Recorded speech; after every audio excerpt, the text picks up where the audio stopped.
So what you see a lot at the micro stakes or low stakes even is that people are simplifying their strategy to 1/3 cbet with range, right? You see it often in forums as well, where someone posts a hand and they get into a flop. They have like this small sizing and they type under it, I see bet range here 1/3. Congratulations, you do that, you simplify your strategy. And a lot of people do this. Very often it's a mistake without realizing it, but at the micro stakes it's not really acted on correctly by the opponents. So it is a mistake, but it's not going to be losing that much because people at micro stakes and low stakes don't really know how to attack it.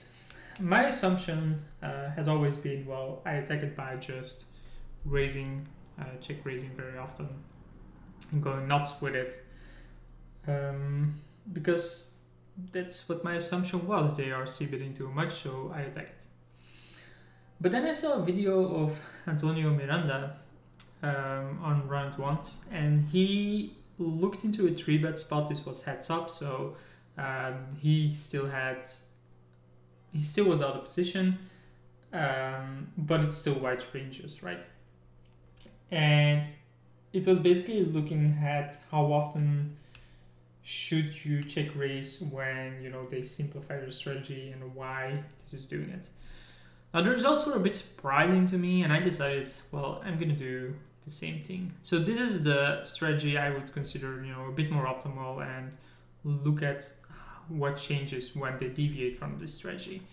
So as you can see here, we have in position player, which in this case button versus big blind. He has 2 sizing options and a check option, obviously, and we have 2 check raising options. One is a bit more mergy and one is a bit more polarized. And then on the turn onwards, we're not going to be looking at that, but I create some complexity with 3 sizes all the time and 2 check raise sizes, or raise sizes in general, just to add some complexity and make the flop a bit more relevant. Now I did this for 4 type of boards. I did this for ace king 6, 2 spades, king 10 7 rainbow, 7-6 deuce rainbow, and 9-6 2 spades. This is the big blind's reaction versus the button. This is versus the low jack. So I did it for both versus the button and versus low jack, because versus the low jack your ranges are going to be tighter, and versus the button your ranges are going to be wider. And I want to see how it differs there as well. So how are we supposed to look at this? First of all, I will be going over the ranges. So, well, not the ranges, the options. So here, button has the option of 33-90 check, which we saw here, right? This is this option.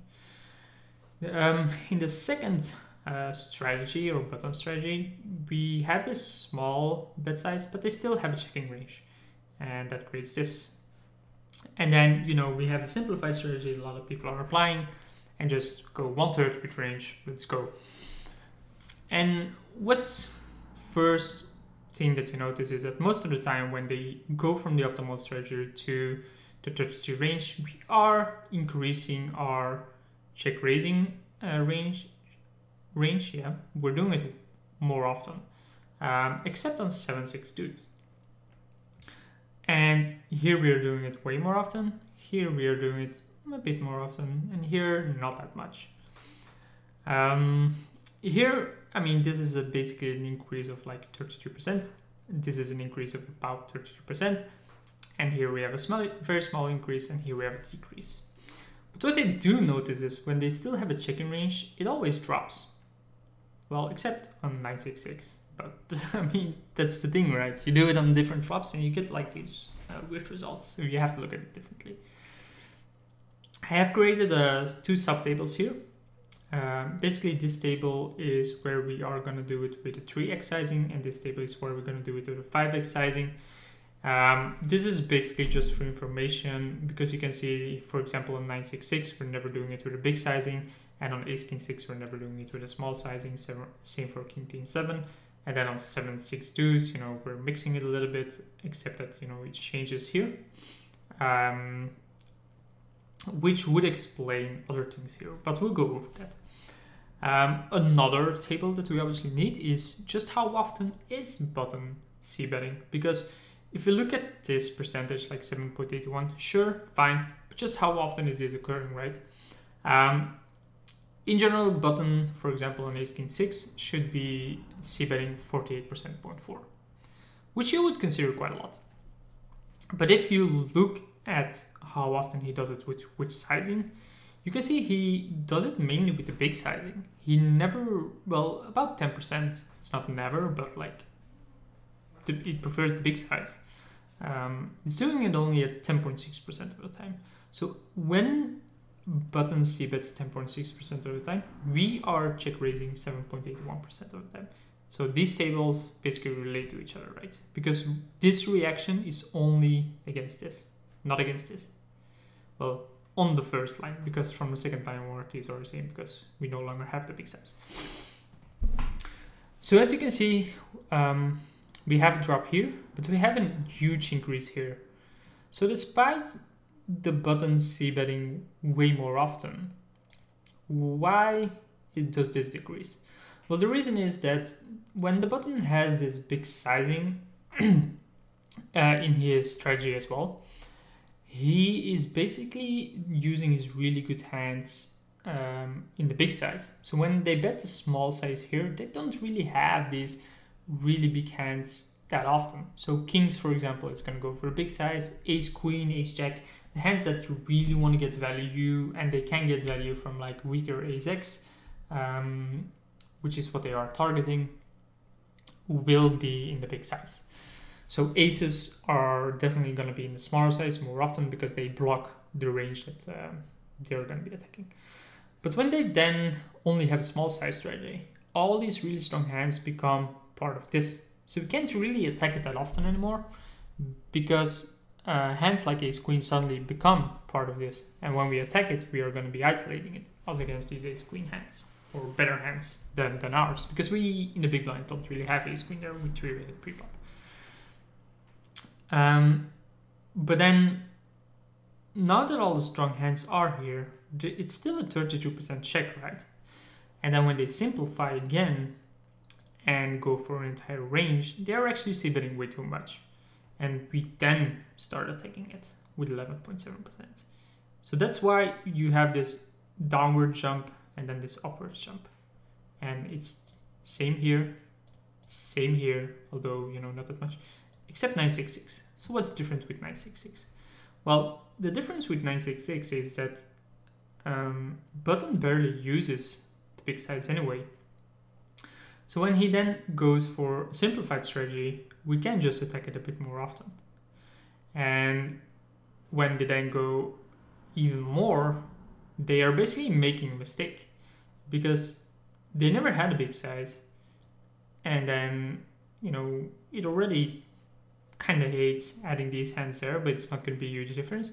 But then once you go to this 24% or 23% extra, these hands that, you know, are marginal showdown, we are starting to attack it and applying pressure on it. Plus, you know, hands that does this with generally have a bunch of overcards against our mate hands. So let's say even we have 9x, right? And they're betting like queen 10 or something totally random, or even 10-8.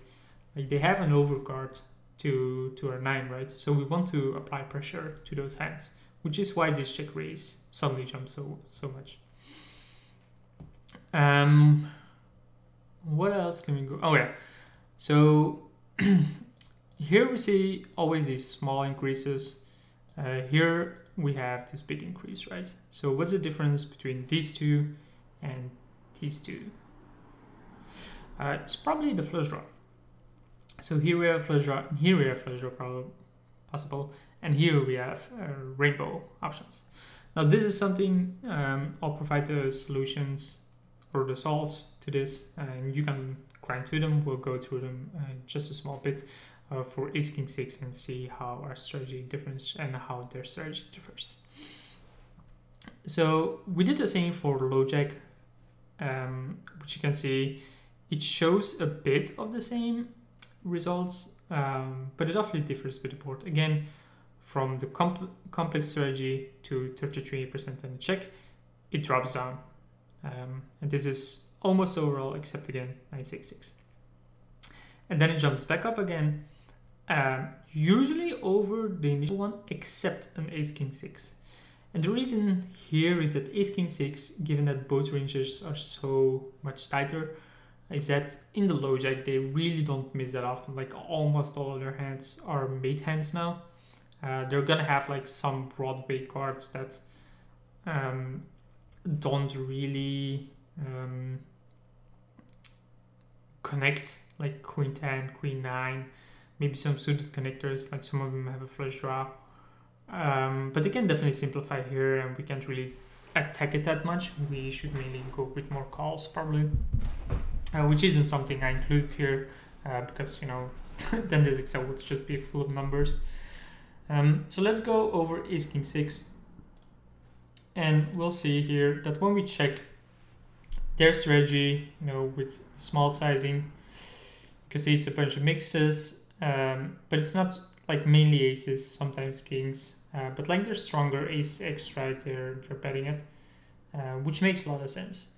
So when I bet it and we want to raise, we're going to go for a bigger size. We're doing it a bunch of times with like king 6 sixes, obviously the stronger hands, a6, and then some ace jack, but not often, and then 6x as blockers, right? Because these hands, they do well as bluffs, like the 6x hands. But then when they simplify,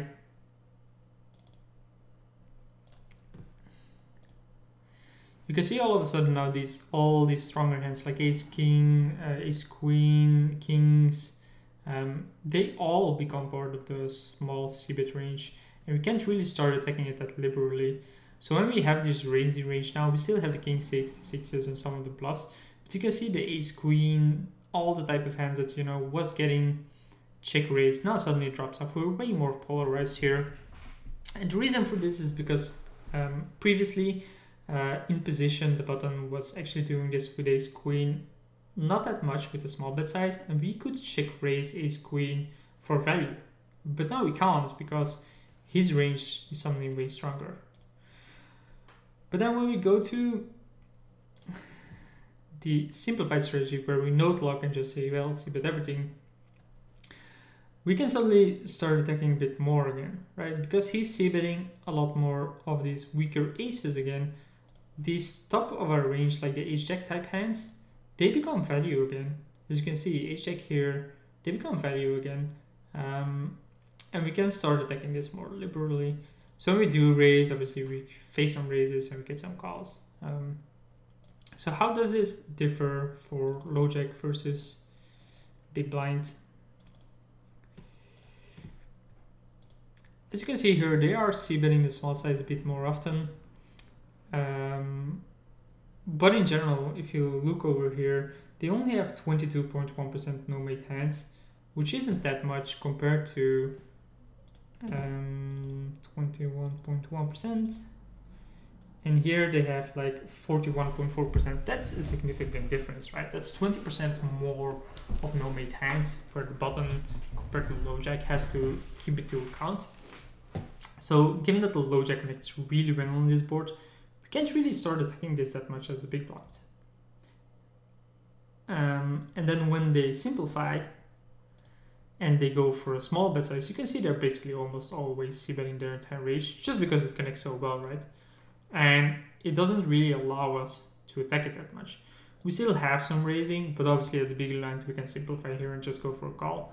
But you do have some raising, and obviously it's always a ball rest as well.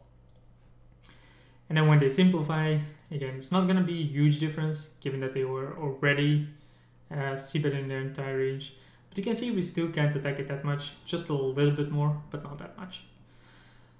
So yeah, a general strategy that you wouldn't need to keep into account, and the lesson you can take away from this video, is when people simplify, it is quite relevant to know if they still have a checking range or if they are just range c-betting. If they are range c-betting, attack them more often with a check raise. If they do still have a checking range, do be careful and do not attack them that liberally, because when they should be having this big bet size and they simplify, all of these strong hands get added to the 30%.